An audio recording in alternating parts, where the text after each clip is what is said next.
Start કરીશું. પહેલું chapter આપણે નેચર ઓફ કોન્ટ્રાક્ટ ફિનિશ કરી ચૂક્યા છે યુનિટ 1નું. આજે આપણે યુનિટ 1ની અંદર જ છે, પણ સેકન્ડ ચેપ્ટર છે તમારી પાસે ઓફર એન્ડ એક્સેપ્ટન્સ. એના 2 પ્રશ્નો બનવાના છે. આજનો જે પ્રશ્ન છે ડિફાઇન એન ઓફર, તમે પછી લખી દેજો, હું તમને PDF શેર કરી રહ્યો છું. હમણાં બધા વિદ્યાર્થીઓ સ્ક્રીન ઉપર ધ્યાન આપશે. ચલો, તો ઓફર કોને કહેવાય થોડું ઘણું આપણે આગળ એસેન્શિયલ ઓફ કોન્ટ્રાક્ટની અંદર ભણી ગયા હતા, તેમ છતાં અહીંયા ડિટેલની અંદર આપેલું છે. ડિફાઇન એન ઓફર પ્રશ્ન લખવાનો છે આવ્યો, પણ આના પછી જે કહું એ નહીં લખતા, પણ આવ્યો ક્વેશ્ચન લખવાનો છે જે મેં લખેલો છે તમને. ચલો ધ્યાન રાખજો. Meaning: an offer is the starting point of agreement. Agreement થાય ત્યારે પહેલી જ ઓફર થાય. જો ઓફર જ ના થાય તો એક્સેપ્ટન્સ થવાનું નથી. એટલે એગ્રીમેન્ટનો સ્ટાર્ટિંગ પોઈન્ટ કોણ છે? તો એન ઓફર. એન ઓફરની નીચે અંડરલાઇન કરજો MCQ છે. એન ઓફરની નીચે અંડરલાઇન કરજો MCQ છે. An offer is the starting point of agreement. An offer is a proposal by one party to another to enter into legally binding agreement with him. એક વ્યક્તિ દ્વારા બીજી વ્યક્તિને કાયદેસર રીતના કરારની અંદર બાંધવા માટે ઓફર કરવામાં આવે છે. ફરીથી, an offer is a proposal, એક પ્રસ્તાવ છે, by one party to another, એક પક્ષથી બીજા પક્ષને, પણ શાના માટે? ટુ એન્ટર ઇન ટુ, દાખલ થવા માટે, લીગલી બાઇન્ડિંગ, બાઇન્ડિંગ એટલે બંધાઈ જવું, એગ્રીમેન્ટ, સંમતિની અંદર, વિથ હિમ. ઓકે, ત્યાર પછી ડેફિનેશન ઓફ ઓફર કોને કહ્યું છે તો જોઈએ. According to section 2 subsection A મુજબ જો વાત કરીએ તો a person is said to be have made an offer or proposal. કોઈ વ્યક્તિ ઓફર કરેલી હોય એવું કહેવાય, પણ ક્યારે? વેન હી શોઝ, કાં તો સિગ્નિફાઈઝ એટલે બતાવશે, ટુ અનધર હિઝ વિલિંગનેસ, પોતાની તૈયારી, વિલિંગનેસ એટલે તૈયારી બતાવે છે, ટુ ડુ સમથિંગ, કંઈક કરવાની, કાં તો પછી or not to do something, કંઈક ન કરવાની પણ બી તમે તૈયારી બતાવો. કે દાખલા તરીકે હું નિઝામપુરા એરિયાની અંદર ક્લાસ સ્ટાર્ટ નહીં કરું, તું મને 5000 રૂપિયા આપી દે, તો એ પણ બી તમારે કંઈક ન કરવાની તૈયારી છે, તો આ પણ બી ઓફર કહેવાય. Example: A says to B, A બીને એવું કહે છે, will you purchase my car for ₹20,000, શું 20,000માં તું મારી કાર ખરીદીશ? Here A makes an offer to B, અહીંયા એ બીને ઓફર કરે છે. હવે જે ઓફર કરનાર હોય એને ઓફરર કહેવાય, અને જે ઓફર જેના માટે કરી છે એને ઓફરી કહેવાશે. તો જોઈએ, the person making the offer, જેને ઓફર કરનાર હોય ઇઝ નોન ઓફરર કહેવાશે. ઓફરર નીચે અંડરલાઇન કરજો, MCQ થઈ શકે. And the person to whom offer is મેડ, અને જેના માટે ઓફર કરવામાં આવી છે ને, ઇઝ નોન એઝ અ ઓફરી, એને ઓફરી કહેવાશે. જે ઓફર કરનારો એને ઓફરર, અને જે ઓફરી સ્વીકારનારો એને ઓફરી કહેવાશે. When offeree accept the offer, માન લો સામેવાળી વ્યક્તિ એક્સેપ્ટ કરે છે, it becomes a promise. Most MP MCQ છે, અંડરલાઇન કર્યું છે, વચન થઈ જશે. The offeror becomes promisor. ધ્યાન રાખો, ઓફરરને પ્રોમિસરે કહેવાય, અને જે ઓફરી છે એને પ્રોમિસી પણ બી કહેવાય. એન્ડ ધ ઓફરી બીકમ્સ અ પ્રોમિસી. ખ્યાલ આવે છે? એટલે ઓફરરનો બીજો શબ્દ યાદ રાખજો, પ્રોમિસર છે, જ્યારે ઓફરી છે એનો બીજો શબ્દ પ્રોમિસી છે. ઓકે, ચલો. Offer is the word of English contract. English કોન્ટ્રાક્ટની અંદર ઓફર બોલાય. And proposal is the word of Indian contract. પણ ભારતીય કરારમાં આપણે પ્રપોઝલ બોલીએ છીએ. એટલે તમે ઓફર લખશો કે પ્રપોઝલ લખશો બંને ચાલશે, પણ જનરલી ઓફર શબ્દ વધારે યુઝ થાય છે. ઓકે, તો આ એક નાનો ક્વેશ્ચન હતો. ડિફાઇન એન ઓફર તમારો કમ્પ્લીટ થયો. ચલો, અને પછી હું હવે સેકન્ડ ક્વેશ્ચન સ્ટાર્ટ કરવા માટે જઈ રહ્યો છું, પણ એ તમારે લખવાનું નથી, ખાલી સ્ક્રીન ઉપર ધ્યાન રાખો, કાં તો તમારી પાસે પોતાનું પેમ્પલેટ હોય તો એમાં પણ બી ધ્યાન રાખશો તો પણ બી ચાલશે. કારણ કે આ જે ક્વેશ્ચન હું તમને અત્યારે ભણાવી રહ્યો છું એ તમારે એક્ઝામમાં પૂછાશે નહીં, પણ હા MCQ માટે પૂછાઈ શકે. બાકી તમારે કોઈ જગ્યાએ એને લેખિતમાં સમજાવવાનું આવશે નહીં. નહીં. એટલે આજે જે બી ક્વેશ્ચન છે, how an offer is made, કાં તો કાઇન્ડ્સ કાં તો ટાઈપ્સ ઓફ ઓફર. જો આ પ્રશ્ન છે તમારો ટાઈપ્સ ઓફ ઓફર, ફક્ત ખાલી MCQ માટે જ છે. તમારા પેમ્પલેટની અંદર જ્યાં જ્યાં હું અંડરલાઇન કરાવું છું ત્યાં અંડરલાઇન કરી રાખજો. બાકી આને કંઈ લખવાની જરૂર પણ બી નથી તમારી નોટબુકમાં. ચલો, the following are the different way of putting an offer. Offer કરવાના અલગ અલગ રસ્તા છે. પહેલું છે એક્સપ્રેસ ઓફર. યાદ હોય તો આપણે એક્સપ્રેસ કોન્ટ્રાક્ટ જોઈ ગયા હતા. એક્સપ્રેસ ઓફર છે. An offer may be made by express word, spoken or written. મૌખિક કાં તો લેખિત હોઈ શકે. The intention of offer is required to be communicated to the other party either by spoken words or by writing letter. લેખિતમાં કે મૌખિકમાં માહિતી સંચાર થવો જરૂરી છે. કાં તો or the offer can be communicated. જો ઓફર આ રીતના પણ બી હોઈ શકે, ઓન ટેલિફોન પર હોઈ શકે, ટેલિગ્રામ કરો, ટેલેક્સ હોઈ શકે, ટેલિવિઝન એક્સેટ્રા. બસ ખાલી કોમ્યુનિકેશન થવું જોઈએ બે પક્ષ વચ્ચે. When parties are at distance, જ્યારે અંતર હોય ત્યારે. Or any other modes of communication may be use. કોમ્યુનિકેશનનું કોઈ બી સ્વરૂપ, પછી એ ટેલિફોન હોય, પત્ર હોય, બધું જ ચાલે. Example, when A says to B, A બીને એવું કહે છે, will you purchase my house at Baroda for ₹50,000. There is an express offer. જો અહીંયા મૌખિક કહેલું છે કે બરોડામાં મારું મકાન છે, તારે 50,000માં ખરીદવું છે, બીને એવું કહે છે એ નામની વ્યક્તિ, તો આ તમારો એક્સપ્રેસ ઓફર થઈ ગઈ.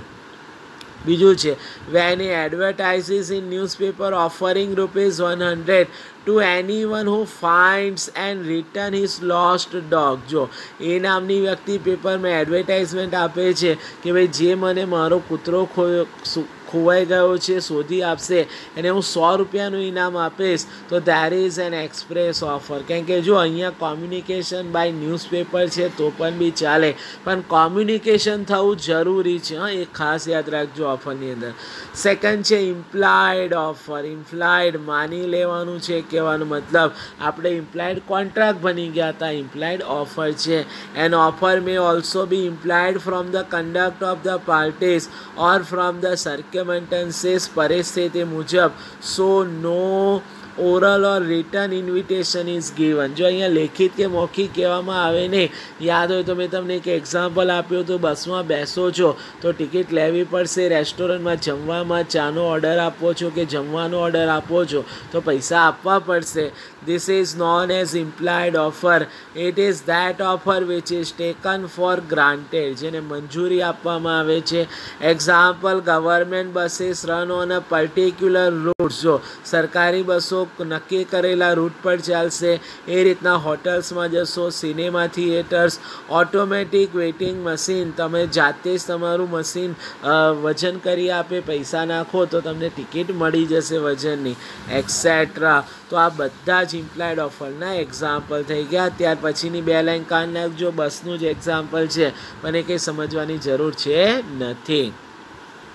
ત્યારબાદ ત્રીજું છે સ્પેસિફિક ઓફર. ખાસ ઓફર કોને કહેવાય? When an offer is made to a definite કાં તો સ્પેસિફિક પર્સન, કોઈ ચોક્કસ વ્યક્તિ માટે હોય, ઓર ક્લાસ ઓફ પર્સન, અમુક વર્ગના લોકો માટે હોય. It is called as a specific offer.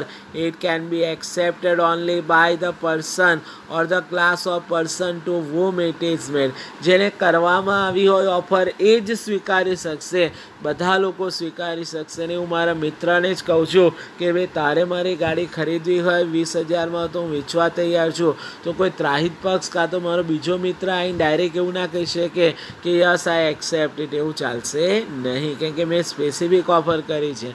Example છે જો સરસ અહીંયા, if advertisement is given for the typist with speed 60 word per minute.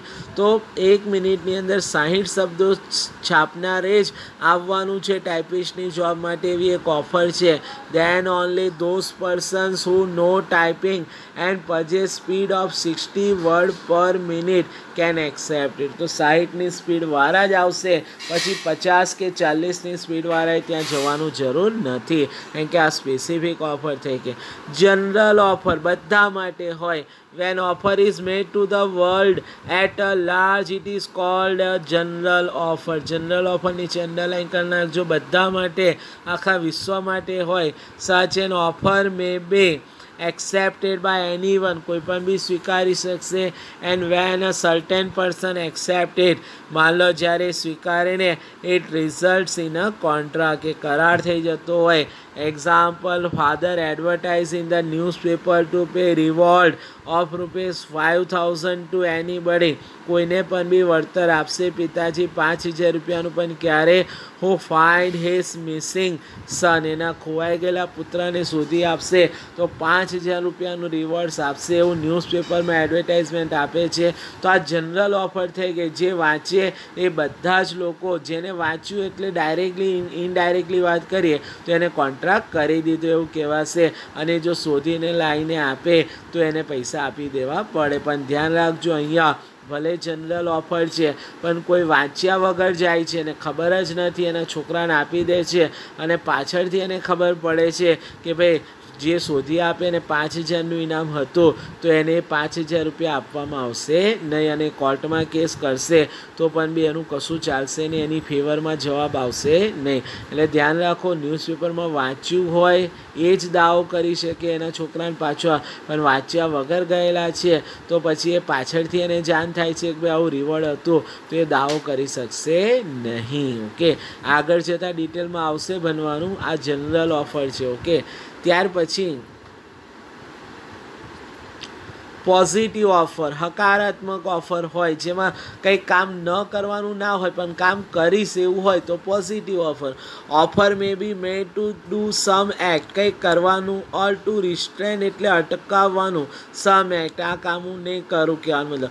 So both offers are recognise and valid in India. જો બંને એટલે પોઝિટિવ નેગેટિવ બંને valid છે, કંઈક કરવાનું કે કંઈક ન કરવાનું બંને વેલિડ છે. Okay, when an offeror offers to do something, જ્યારે કંઈક કરવાનું કહેશે ને કે ભાઈ આ કામ કરીશ, the offer is known as a positive offer.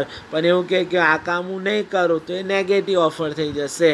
Example, offer to cell car, મારે કાર વેચવી છે, હાઉસ મકાન વેચવું છે, ઓર એની અધર થિંગ કંઈ પણ બી વેચવું છે તો ઇઝ અ પોઝિટિવ ઓફર થઈ ગઈ. પણ જો નેગેટિવ ઓફરમાં શું છે? નથી કરવાનું. વેન ઓફરર ઓફર્સ ટુ એબસ્ટેન, એબસ્ટેન એટલે અટકાવવું, કાં તો સ્ટોપ પણ બી લખી શકો. ફ્રોમ ડુઈંગ સમથિંગ, કંઈક ન કરવાનું, or not to do something, કંઈક ન કરવાની ઓફર કરે છે, the offer is known as a negative offer. Example, if you will not file a case against me in a court, તું કોર્ટમાં મારી સામે કેસ નહીં કરે ને તો આઈ સેલ પે યુ, હું તને પૈસા આપી દઈશ.